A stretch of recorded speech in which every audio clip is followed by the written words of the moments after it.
ഇപ്പോൾ സിപിഐഎമ്മിന്റെ പ്രകടന പത്രിക നേതാക്കൾ രാജ്യത്തിന് മുന്നിൽ വയ്ക്കുന്നു തത്സമയം.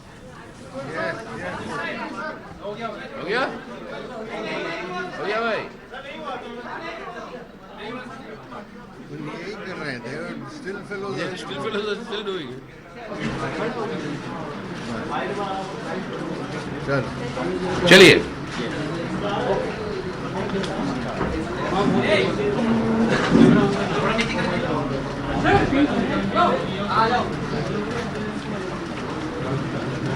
Yes, sir. Thank you very much for all of you responding to our invitation and coming for this press conference to release the manifesto of the Communist Party of India Marxist for the 17th general elections in our country. Along with the manifesto, there is a series of publications also on various aspects of the 5 years of the disastrous rule of the Modi government that have also are being released, and they have been distributed to you. They are all been given to you. And along with this, there is also a package of audiovisual material that the party has prepared, which some of which you have been hearing while you are waiting for us, and the others you'll come to know very shortly. The main issues that we have taken up as far as the CPIM is concerned in these general elections is one, that this is probably the most crucial of the general elections that is taking place in the history of independent India. It is crucial because what is at stake is the very future of the secular democratic Republic of India as defined by our constitution. So therefore, we have said it is imperative that in these general elections, this Bjpya government and its allies are defeated. Secondly, the strength of the CPIM and the left must be increased in the 17th Lok Sabha. Thirdly, to ensure an alternative secular government to be formed at the center after the elections. And this secular government not only to defend our constitutional republic, which is under severe attack, but also to consolidate it on it and to build a better India for Indian people. This building a better India for Indian people requires a radical shift in the policy direction. And the radical shift in the policy direction, if that pressure has to be put in addition to the people's movements and struggles that we led outside of the parliament, if that pressure has to be put inside the parliament on the floor of the house, the strength of the left is very, very crucial. And that is why what we require is number one, to save the destruction of this republic, number two, to consolidate on it, number three, to create a better India through alternative policies. And that alternative policy package is what the CPIM is offering in this manifesto. India, we believe, does not have any shortage or dearth of resources. There are sufficient resources in our country to provide our youth with employment, quality health, education, and all our people a decent livelihood. If this needs to be done, the policies have to be shifted from encouraging the loot and crony capitalism that this government has indulged in the last 5 years, massive loot of public resources, and also to plug the obscene levels of economic inequalities that are growing in our country. If this can be done, the resources required to provide a decent livelihood for our people are more than available. And this alternative set of policies that we are presenting, this essentially 15 points highlights I'm putting before you.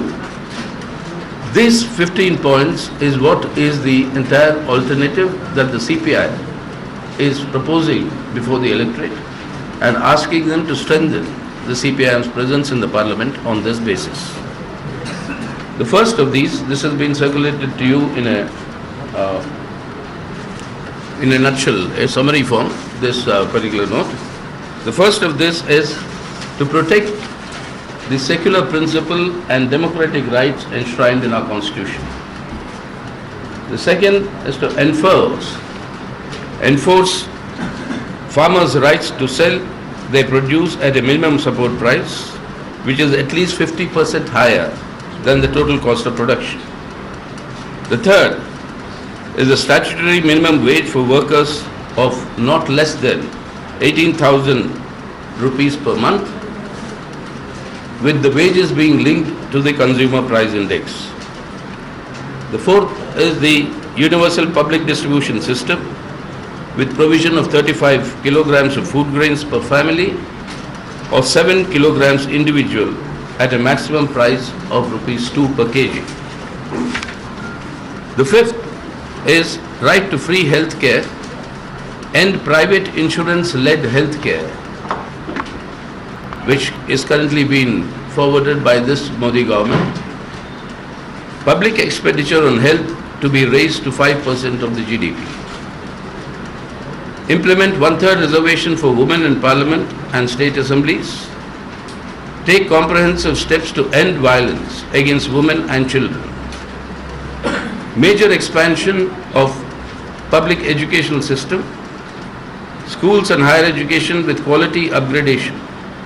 Public expenditure on education to be 6% of GDP. End communalization of education system and ensure its democratic character. Eighth, right to work as a constitutional right. Provision of unemployment allowance for the jobless. 9.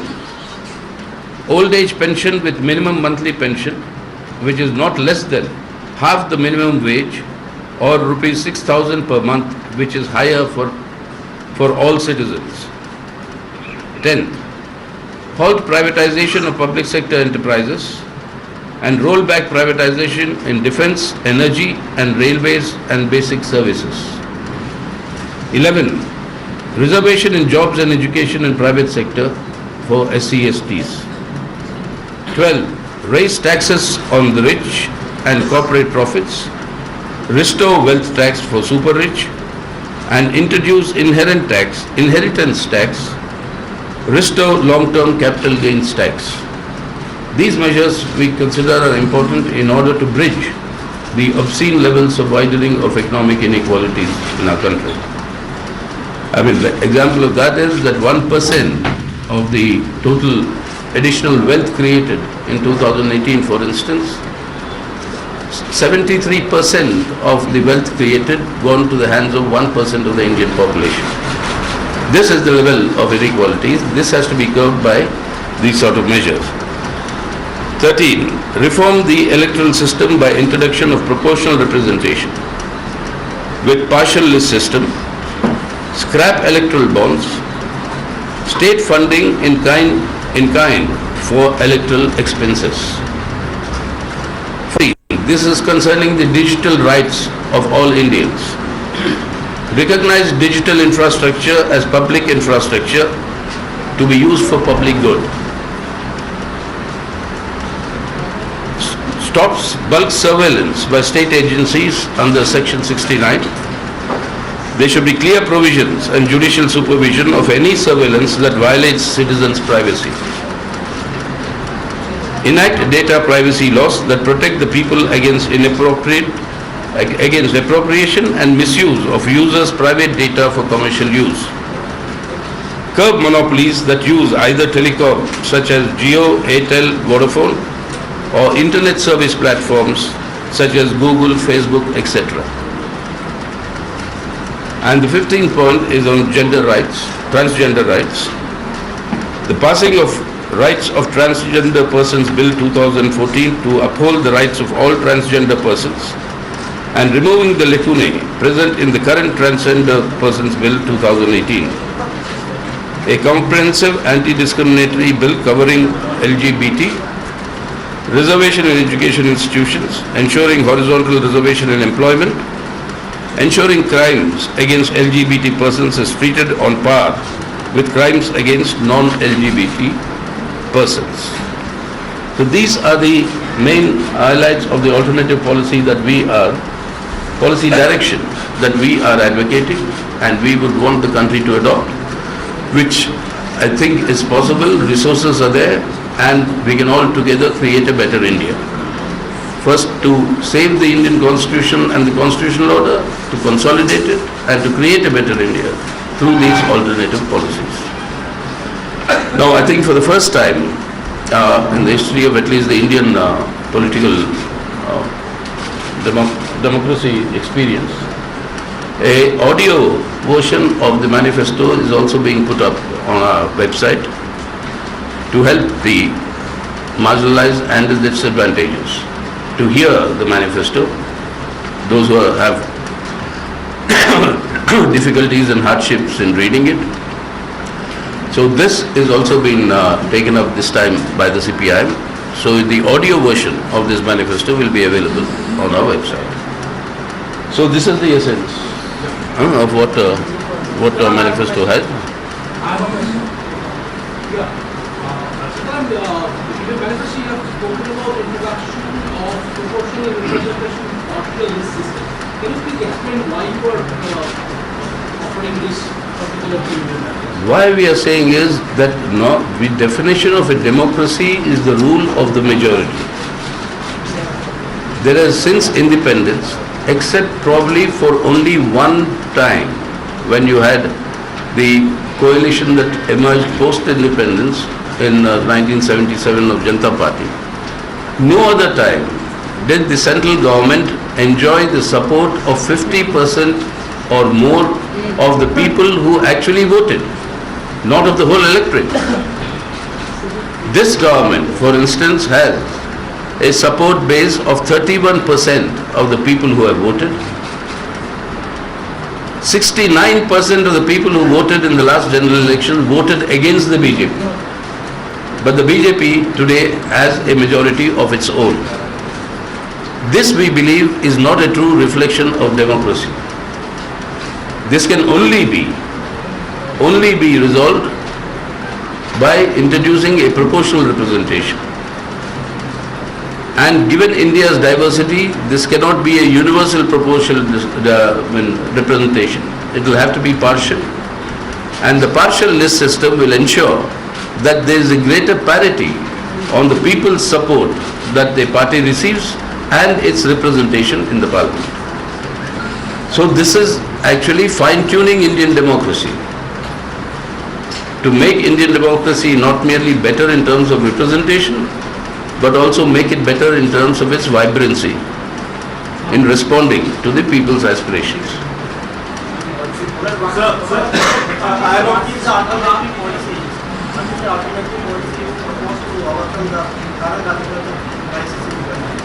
Current? We've said that here. First is that give the right for the Kisans to sell at the minimum support price. Legislation. Even if you announce a minimum support price, that unless you give that right, the Kisans will never receive it. The second, that minimum support price should be 50% or more than the total cost of production. The crisis in agriculture today is because the peasantry and the Kisans are not receiving enough money to overcome the debt they take at the time of every harvest, because what they earn from that harvest is not sufficient to repay the debt. The debt burden is what is driving the distress suicides by the Kisans. The main issue to be addressed is that. Apart from that, in the details, we have given you a lot of other infrastructural support that will be required, a lot of other support that will be required for investments in agriculture, and a lot of support that even today, 70 years after independence, 2/3 of our agriculture is dependent on the monsoons. This is an anomaly that needs to be corrected. So all that is there, but immediate relief for the peasantry will be this minimum support price. Through a legislation, Sita, through a legislation. Yeah. What we have demanded that, written to the Prime Minister earlier, there must be a new law giving that right to the Kisan, to compulsory right to the Kisan to sell at the minimum support price. You can't declare a price and then the Food Corporation of India does not buy it. which is what happens nowadays. So, but there has to be a law that makes it compulsory for the government to purchase at the minimum support price from the Kisan. The Congress Party has promised rupees 6,000 per month as basic income to the 20% poorest families in this country. What does the CPI think about it? We are talking about our manifesto.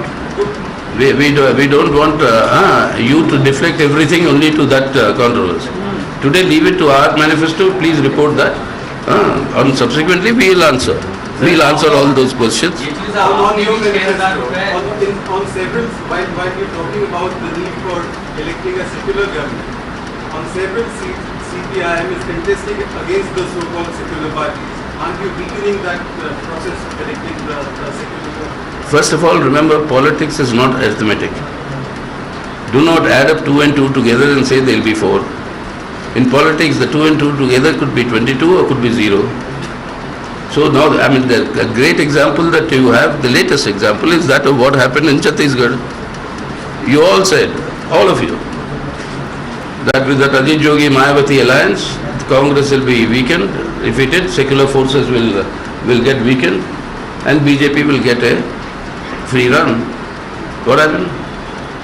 So don't reduce politics to arithmetic. Secondly, the different situations are there existing in different states.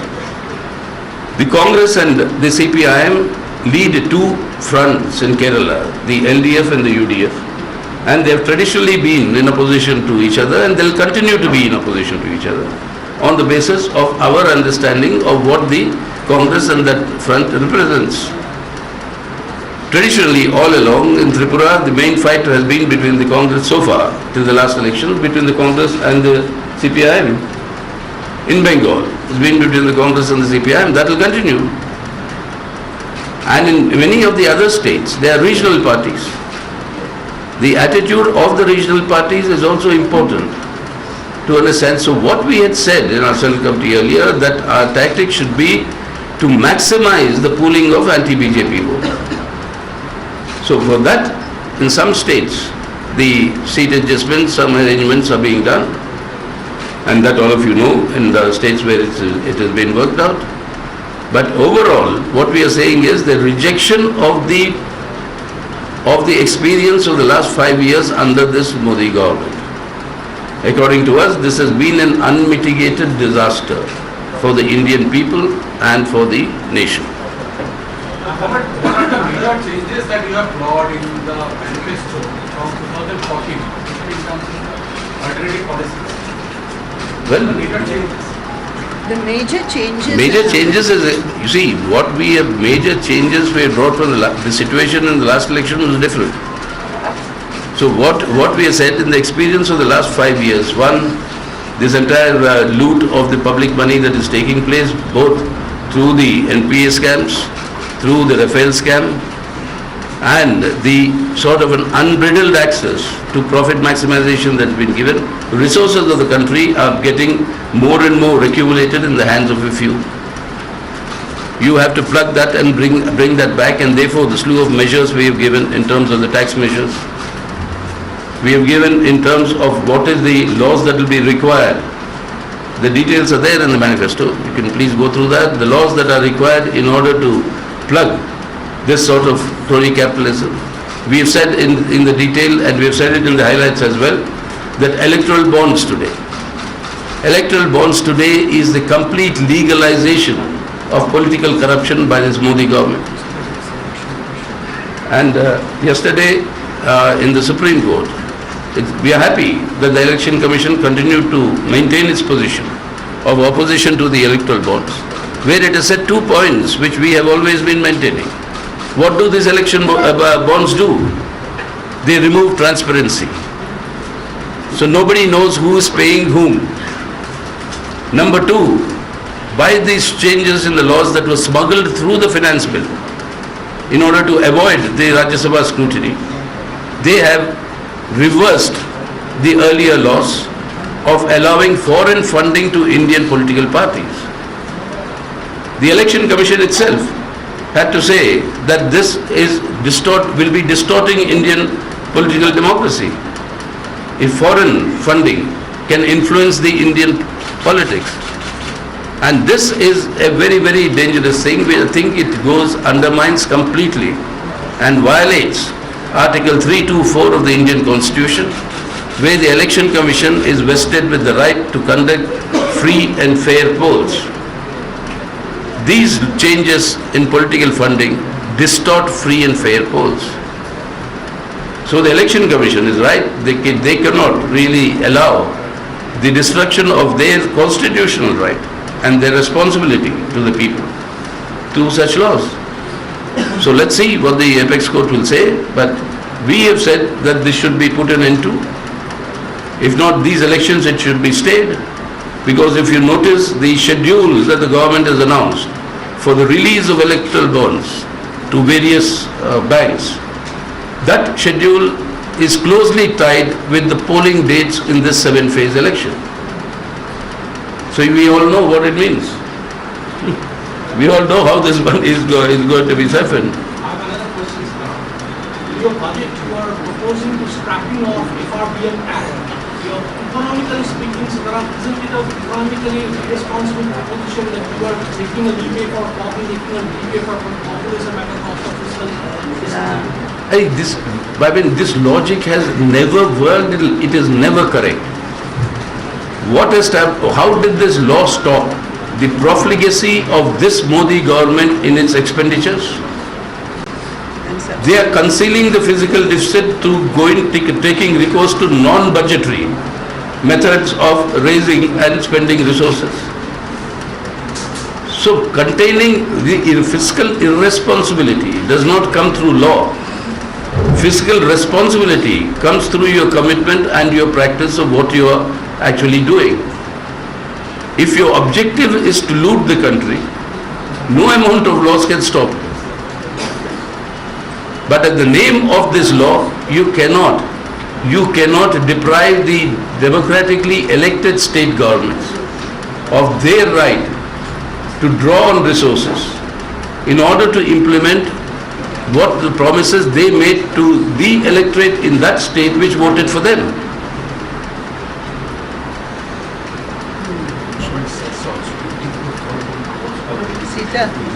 Sita now. Yeah, and only to add that, you see, most of the revenues generated are what by this government, which are spent on the Prime Minister's advertisements, or most of it, is on what? Through cess. 84,000 crores is the estimate that was made. Education says, this says, that says, whatever you have. This is a CAG report. Look to your left. Farm loan waiver. To me, you're on my left, but to the audience, you're on the right. Waiver of farmer loan has been season, but your manifesto does not make any demand. About what? About what? What are the highlights is there? Is there? Inside the manifesto, not in the highlight.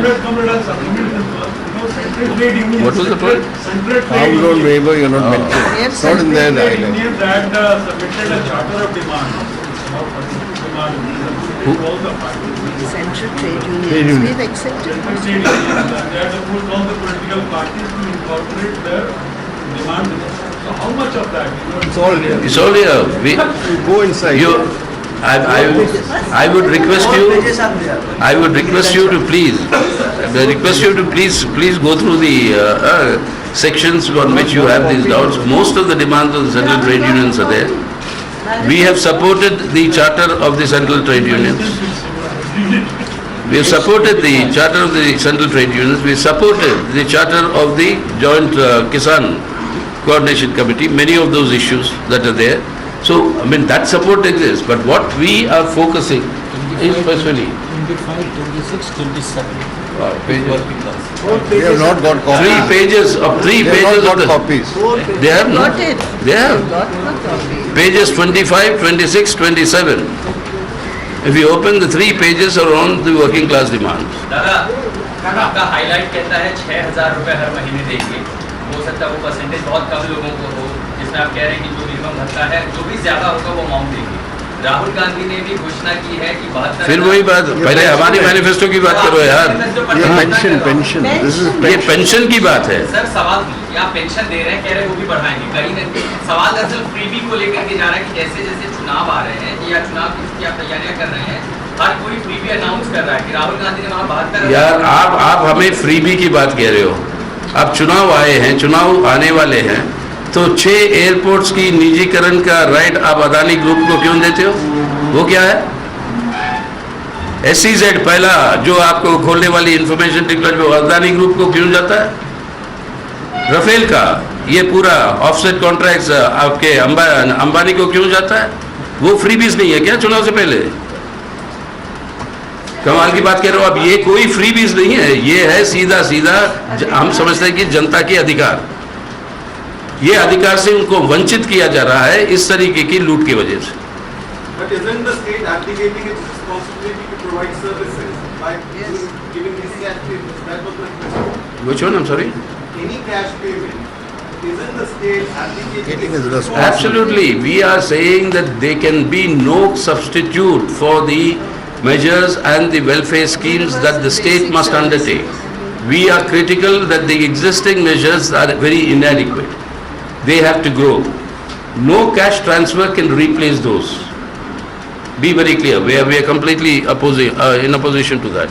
Sir, प्रधानमंत्री की आज rally थी, उस rally में उन्होंने एक बार फिर national security को यानी पुलवामा एयर स्ट्राइक इन सबका जिक्र करते हुए कहा कि आपको सबूत चाहिए या सबूत चाहिए। नेशनल सिक्योरिटी को प्राइम मिनिस्टर सेंटर स्टेज बना रहे हैं अपने कैंपेन, बीजेपी के कैंपेन के लिए। सीताया कैसे? यार कितना भी कोशिश कर ले नेशनल सिक्योरिटी का मतलब है लोगों की सिक्योरिटी भी ना। मेरे रोजमर्रा जिंदगी की सिक्योरिटी भी तो नेशनल सिक्योरिटी है। अगर आदमी भूखा मर रहा है तो क्या नेशनल सिक्योरिटी? तो वो अपना देश का डिफेंस का सिक्योरिटी बेशक, उसके अंदर कोई दो राय नहीं है किसी को। और कितने बार हमने कहा कि देश के ऊपर आतंकवादी हमले हो या हमारे देश की स्वाभिमान पे हमले हो, संप्रभुता पे हमले हो, तो वहां पर पक्ष और विपक्ष कुछ नहीं होता।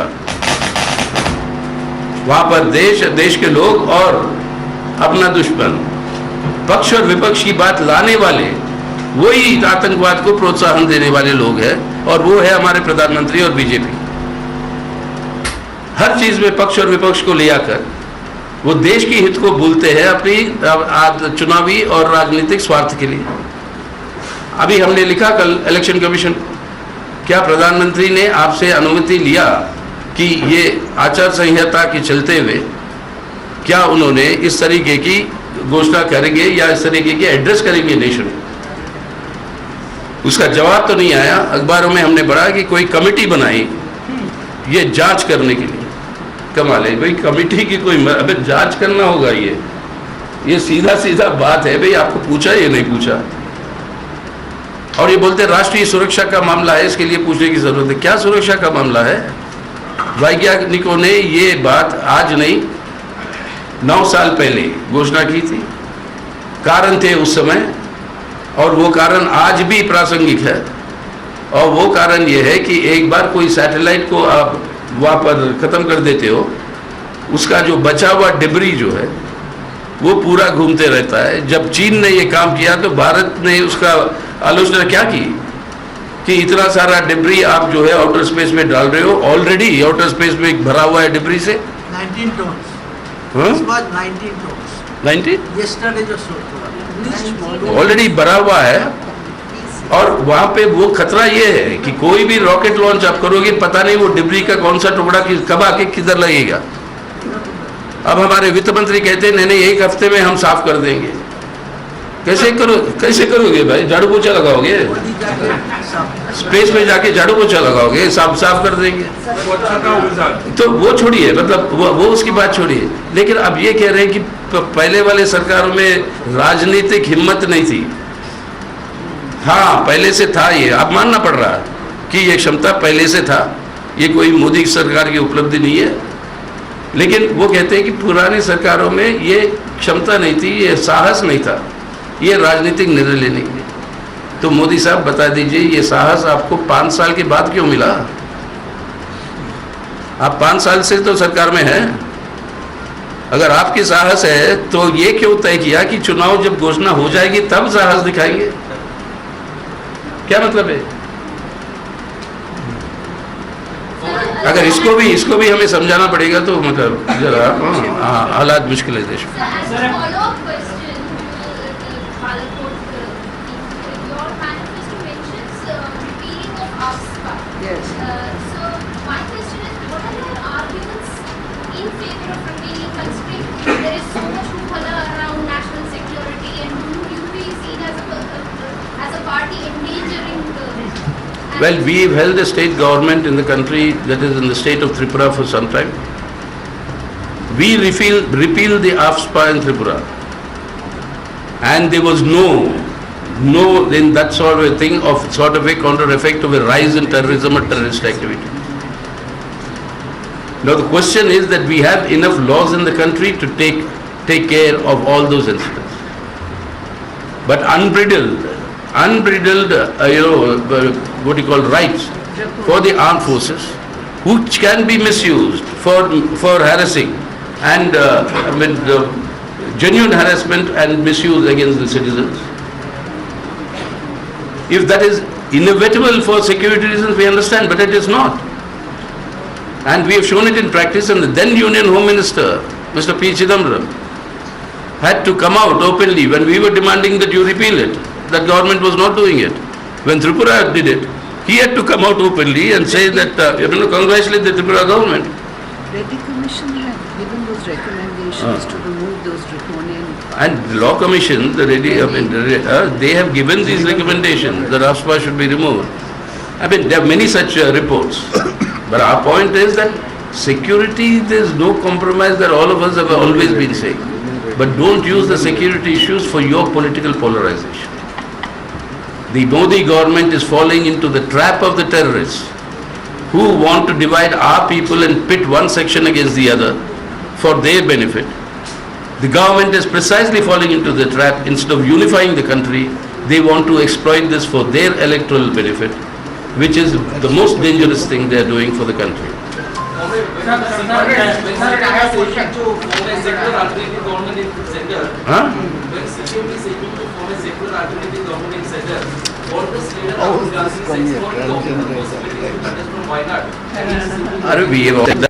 All our Politburo members said that, Chief Minister has replied to that. Now wait and see what is done. We can't, all speculation we don't answer. All that I know, he doesn't seem to understand the ground realities in Kerala. Sir, I have a question. I have a question that I get to know from Kerala that you skipped Wayanad from your election campaign. What is this? Nothing of that sort. Anyway, boss, listen. CPIM's priority today is to defeat the Bjpయ. Let the Congress decide what's its priority. That's not our job. You ask them. Our priority is to defeat the Bjpయ in the interest of country and the people. Specifically, are you going to Wayanad? Sir, are you going to Wayanad? Kerala committee will decide. I don't decide from here. That's not our practice. We go to the states and the state committee decides where we go. Sir, last time you brought out a special booklet on minorities. On? Last time. It's here, secular India. Yes. You brought out a special booklet on minorities. This time it is missing. No, it's not. Minorities is there. Very much here. Title is different. For secular United India. That's it. The title is That not is there, it. but all the issues are there. Because we don't want to only bracket them as minorities, they are Indians. So this is for a secular United India. It's Don't there. ghettoize India into minorities, majorities. We are all Indians. Since 2015, the next... Take a minute. The foreign policy said in Sri Lanka, the north and eastern part of there is the foreign policy said in Sri Lanka, the north and eastern part of the area. Instead autonomy, what type of autonomy we expect? Tamil autonomy. They have to discuss. This is what they have to discuss. We are saying full autonomy. They are going through a constitutional amendment, they are going through their discussion. But what we are saying is that there should be complete and full autonomy. What that means is the decision of the people of Sri Lanka. Not you and me here. They'll have to decide. Okay?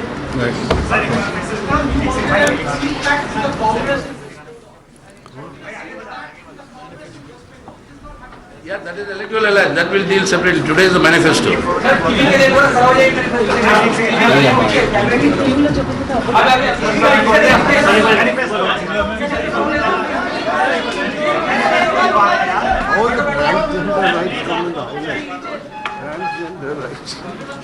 are the new points? ഇന്ത്യയുടെ 17ാമത് ലോക്സഭാ തെരഞ്ഞെടുപ്പിന് മുന്നോടിയായുള്ള CPIഎമ്മിന്റെ പ്രകടന പത്രിക പുറത്തിറക്കിക്കൊണ്ട് general secretary Sitaram യെച്ചൂരിയും ഒപ്പം polit bureau അംഗങ്ങളും മാധ്യമങ്ങളോട് സംസാരിക്കുകയായിരുന്നു. മാധ്യമങ്ങളുടെ ചോദ്യങ്ങൾക്ക് മറുപടി നൽകിക്കൊണ്ട് ഉള്ള പത്രസമ്മേളനത്തിന്റെ തത്സമയ ദൃശ്യങ്ങളാണ് നമ്മൾ കണ്ടുകൊണ്ടിരുന്നത്. പ്രധാനമായും 15 ഇന ബദൽ നിർദ്ദേശങ്ങൾ മുന്നോട്ട് വയ്ക്കുന്ന പ്രകടന പത്രികയാണ് CPIഎം രാജ്യത്തിന് മുന്നിൽ അവതരിപ്പിച്ചിട്ടുള്ളത്. കർഷകർക്കും തൊഴിലാളികൾക്കും കൂടുതൽ സമഗ്രമായ പിന്തുണ പ്രഖ്യാപിക്കുന്ന പ്രകടന പത്രികയാണ് CPIഎം ഈ തെരഞ്ഞെടുപ്പിന് മുന്നോടിയായി രാജ്യത്തിന് മുന്നിൽ ഇപ്പോൾ പ്രകാശിപ്പിച്ചിട്ടുള്ളത്. സീതാറാം യെച്ചൂരി വിശദമായി ഇതിനെ സംബന്ധിച്ചിപ്പോൾ മാധ്യമങ്ങളോട് സംസാരിക്കുകയായിരുന്നു. ഇന്ത്യയിലെ മിനിമം വേതനം 18,000 രൂപയാക്കുന്നതടക്കം കർഷകർക്ക് അവരുടെ ഉൽപാദന ചെലവിന്റെ പകുതിയിലധികം താങ്ങുവിലയായി നൽകുന്നതടക്കമുള്ള നിർണായകമായ നിർദ്ദേശങ്ങൾ പ്രകടന പത്രികയിൽ അദ്ദേഹം വിശദീകരിക്കുകയുണ്ടായി. BJP സർക്കാരിനെ താഴെയിറക്കുക എന്നതാണ് ഈ തെരഞ്ഞെടുപ്പിലെ ഏറ്റവും നിർണായകമായ CPIഎമ്മിന്റെ ലക്ഷ്യം എന്നുകൂടി അദ്ദേഹം സൂചിപ്പിക്കുന്നു. ഒപ്പം BJP സർക്കാരിനെ താഴെയിറക്കുന്നതിന് മതേതരമായ ഒരു സഖ്യത്തിന് പിന്തുണ എന്ന നിലയിലുള്ള നിലപാടിന്റെ വ്യക്തമാക്കൽ കൂടിയാണ് സീതാറാം യെച്ചൂരി ഇപ്പോൾ മാധ്യമങ്ങൾക്ക് മുന്നിൽ പ്രകടന പത്രിക പുറത്തിറക്കിക്കൊണ്ട് പങ്കുവച്ചത്. CPIഎമ്മിന്റെ പ്രകടന പത്രിക പുറത്തിറക്കിക്കൊണ്ട് അല്പസമയം മുൻപ് ജനറൽ സെക്രട്ടറി സീതാറാം യെച്ചൂരിയും പോളിറ്റ് ബ്യൂറോ അംഗങ്ങളും മാധ്യമങ്ങളോട് സംസാരിക്കുകയുണ്ടായി. AKG സെന്ററിൽ ബദൽ നിർദ്ദേശങ്ങളാണ് CPIഎമ്മിന്റെ പ്രകടന പത്രിക ഈ തെരഞ്ഞെടുപ്പുമായി ബന്ധപ്പെട്ട് മുന്നോട്ട് വയ്ക്കുന്നത്. കർഷകർക്ക് കൂടുതൽ പ്രാധാന്യം നൽകുന്ന നിലയിലും ഇന്ത്യയിലെ എല്ലാവർക്കും തൊഴിലില്ലായ്മ വേതനം നടപ്പിലാക്കുന്നതടക്കമുള്ള നിർദ്ദേശങ്ങൾ പ്രകടന പത്രികയിൽ മുന്നോട്ട് വയ്ക്കുന്നുണ്ട്.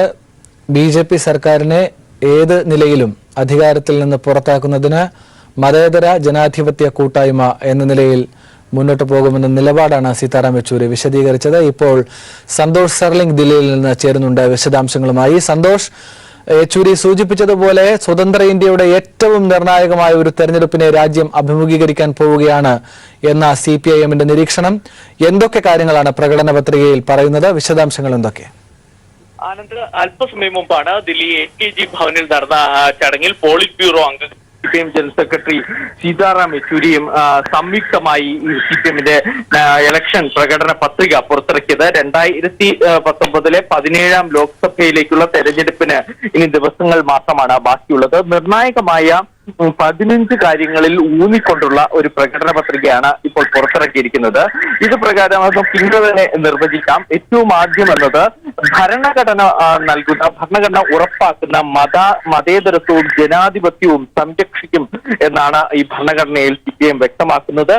രണ്ടാമത്തേത് കർഷകർക്ക് മിനിമം വേതനം ഉറപ്പാക്കും. നിലവിൽ ഉൽപാദനത്തിന്റെ 50% ഉയർന്ന തുകയിൽ മിനിമം വേതനം പ്രാബല്യത്തിലാക്കും കൊണ്ടുവരും എന്നാണ് CPIഎം വ്യക്തമാക്കുന്നത്. മറ്റൊരു കാര്യം, പ്രധാനപ്പെട്ട മറ്റൊരു വിഷയത്തിലേക്ക് പ്രകടന പത്രിക കടക്കുകയും ചെയ്യുന്നുണ്ട്. മിനിമം വേതനം, തൊഴിലാളികളുടെ മിനിമം വേതനം 18,000 രൂപയാക്കി ഉയർത്തുമെന്നാണ് CPIഎം പ്രകടന പത്രികയിൽ വാഗ്ദാനം ചെയ്തിരിക്കുന്നത്. പൊതുവിതരണ സമ്പ്രദായം രാജ്യത്ത് നടപ്പിലാക്കും. ഇത് പ്രകാരം ഓരോ കുടുംബങ്ങൾക്കും 35 കിലോ ഭക്ഷ്യധാന്യങ്ങൾ നൽകും. ഇല്ലെങ്കിൽ വ്യക്തികൾക്ക് 7 കിലോ വീതം ഭക്ഷ്യധാന്യങ്ങൾ നൽകുമെന്നും പ്രകടന പത്രികയിൽ പറയുന്നുണ്ട്. ഫ്രീ ഹെൽത്ത് കെയർ ആണ് CPIഎം പ്രകടന പത്രിക വാഗ്ദാനം ചെയ്ത മറ്റൊരു പ്രധാനപ്പെട്ട കാര്യമെന്ന് പറയുന്നത്. പാർലമെന്റിൽ 1/3 ഭൂരിപക്ഷം സ്ത്രീകൾക്ക് ഉറപ്പാക്കും എന്നും സീതാറാം യെച്ചൂരി ഇപ്പോൾ പുറത്തിറക്കുന്ന പത്രികയിൽ പറയുന്നുണ്ട്. വിദ്യാഭ്യാസ സമ്പ്രദായം നവീകരിക്കും. വർഗീയ നയങ്ങൾ വിദ്യാഭ്യാസ സമ്പ്രദായത്തിൽ ഉൾപ്പെടുത്തിയിട്ടുണ്ട്. ഇത് അവസാനിപ്പിക്കുകയും ചെയ്യും. ജോലി ചെയ്യാനുള്ളത് ഭരണഘടനാ അവകാശമാക്കി മാറ്റും. കൂടാതെ വാർഷികകാല പെൻഷൻ 6,000 രൂപ ഏറ്റവും 6000 രൂപയാക്കി ഉയർത്തുമെന്നും CPIM ഈ 17ാം ലോക്സഭാ തെരഞ്ഞെടുപ്പിന് തൊട്ടുമുമ്പ് പുറത്തിറക്കിയ പ്രകടന പത്രികയിൽ ചൂണ്ടിക്കാണിക്കുന്നു. പൊതുമേഖലാ സ്ഥാപനങ്ങളെ സ്വകാര്യവൽക്കരിക്കുന്നതാണ് ഇപ്പോൾ രാജ്യത്ത് കണ്ടുവരുന്നത്. NDA സർക്കാരിന്റെ കാലത്തായാലും അതിനു മുമ്പ് UPA സർക്കാരിന്റെ കാലത്തായാലും അത് നിർത്തലാക്കും. കൂടാതെ പ്രധാനമായും റെയിൽവേ, പ്രതിരോധം മേഖലകളിലൊക്കെ നിലവിൽ സ്വകാര്യവൽക്കരണം ആരംഭിച്ചു കഴിഞ്ഞു. അതെല്ലാം പിൻവലിക്കും എന്നും CPIM വ്യക്തമാക്കുന്നുണ്ട്. തിരികെ വിളിക്കും എന്ന വാക്കാണ് പ്രകടന പത്രികയിൽ ഉൾപ്പെടുത്തിയിരിക്കുന്നത്. SC/ST വിഭാഗത്തിന് വിദ്യാഭ്യാസവും തൊഴിലും ഉറപ്പാക്കിക്കൊണ്ടുള്ള റിസർവേഷൻ നൽകിക്കൊണ്ടുള്ള ബില്ല് പാസ്സാക്കും. മറ്റൊന്ന്, തെരഞ്ഞെടുപ്പ് ചട്ടം പരിഷ്കരിക്കും എന്നതാണ്. NDA സർക്കാർ അധികാരത്തിൽ വന്നതിന് ശേഷമാണ് തെരഞ്ഞെടുപ്പ് ചട്ടം എന്ന രീതിയിൽ പുതിയൊരു ഇലക്ട്രൽ ബോണ്ടുകൾ കൊണ്ടുവന്നത്. അതായത് ഭരിക്കുന്ന പാർട്ടികൾക്ക് കൂടുതൽ ഫണ്ട് ലഭിക്കുന്ന തരത്തിലുള്ള ആ ഇലക്ട്രൽ ബോണ്ട് സമ്പ്രദായം തന്നെ ഇല്ലാതാക്കും എന്നാണ് ഈ തെരഞ്ഞെടുപ്പ് പരിഷ്കരണത്തെക്കുറിച്ച് പറയുന്ന ഈ പ്രകടന പത്രികയിൽ ചൂണ്ടിക്കാണിക്കുന്ന ഒരു പ്രധാനപ്പെട്ട വിഷയം. പിന്നെ മറ്റൊന്ന്, പൗരന്മാരുടെ സ്വകാര്യത സംരക്ഷിക്കുക എന്നത് നരേന്ദ്രമോദി സർക്കാരിനെതിരെ ഉയർന്ന ഏറ്റവും വലിയ ആരോപണങ്ങളിൽ ഒന്നായിരുന്നു.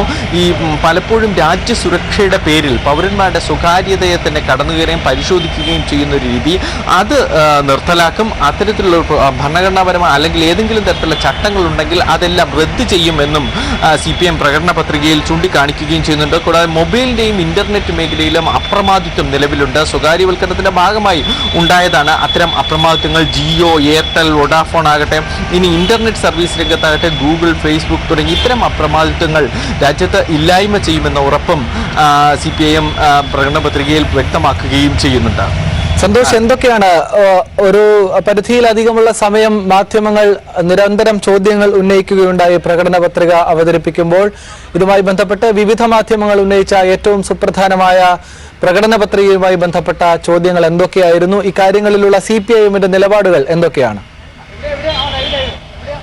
പ്രത്യേകിച്ച് ചോദ്യങ്ങളായി ഉയർന്നു വന്ന ഒരു പ്രധാനപ്പെട്ട വിഷയം ഈ മിനിമം വേതനം എന്നത് തന്നെയാണ്. കാരണം മിനിമം വേതനം സംബന്ധിച്ച് കോൺഗ്രസ് നിലവിൽ പ്രകടന പത്രികയുടെ ചില വിശദാംശങ്ങൾ പുറത്തുവിട്ടിട്ടുണ്ട്. ഇത് പ്രകാരം 16,000 രൂപയാണ് അടിസ്ഥാനപരമായി ഏറ്റവും കുറഞ്ഞത് മിനിമം വേതനം എന്നതായി രാഹുൽ ഗാന്ധി തന്നെ പറഞ്ഞത്. പക്ഷേ ഇതുമായി ബന്ധപ്പെട്ട ചോദ്യമാണ് ഉയർന്നത്. പക്ഷേ ഇതിന് അദ്ദേഹത്തിന് കൃത്യമായ ഉത്തരമുണ്ട്. കാരണം കേരളമടക്കമുള്ള സംസ്ഥാനങ്ങളിലാണെങ്കിൽ പോലും ഓരോ ദിവസത്തെയും തൊഴിലില്ലായ്മ വേതനം കണക്കാക്കുമ്പോൾ ഏറ്റവും കുറഞ്ഞത് 18,000 രൂപ മിനിമം കൂലി നിലവിലുണ്ട്. അതുകൊണ്ട് തന്നെ രാജ്യത്തെ എമ്പാടും അത്തരത്തിൽ മിനിമം കൂലി 18,000 രൂപയാക്കി മാറ്റും എന്നതായിരുന്നു ആ ചോദ്യത്തിന് ഉത്തരം പറഞ്ഞത്. മറ്റൊന്ന്, രാഹുൽ ഗാന്ധിയുടെ വയനാട്ടിലെ സ്ഥാനാർത്ഥിത്വം സംബന്ധിച്ചാണ്. വയനാട് രാഹുൽ ഗാന്ധി സ്ഥാനാർത്ഥിയാകുന്ന സംബന്ധിച്ചുള്ള പ്രതികരണത്തെക്കുറിച്ച് സീതാറാം യെച്ചൂരി അറിയിച്ചത് അതൊരു അഭ്യൂഹങ്ങൾ മാത്രമാണ് നിലവിൽ. എന്തായാലും അത്തരമൊരു സ്ഥാനാർത്ഥിത്വം പ്രഖ്യാപനം പുറത്തു വരണം. മറ്റൊരു അദ്ദേഹം അതുമായി ബന്ധപ്പെട്ട് തന്നെ കൂട്ടിച്ചേർക്കുന്ന ഒരു കാര്യം, BJPയാണ് തങ്ങളുടെ മുഖ്യ എതിരാളി എന്ന് CPIM പ്രഖ്യാപിച്ചു കഴിഞ്ഞു. അതുമായി ബന്ധപ്പെട്ടുള്ള നടപടികളും തെരഞ്ഞെടുപ്പ് പ്രവർത്തനങ്ങളുമാണ് CPIM നടത്തുകയും ചെയ്യുന്നത്. കോൺഗ്രസ് ആണ് ഇനി അറിയിക്കേണ്ടത് അവരുടെ മുഖ്യ എതിരാളി ആരാണ് എന്നത്. കാരണം കേരളത്തിലേക്ക് മത്സരിക്കുമ്പോൾ സ്വാഭാവികമായും BJP വിട്ട് മുഖ്യ എതിരാളി CPIM ആയി മാറുന്നു എന്ന ആരോപണം ശക്തമായുണ്ട്.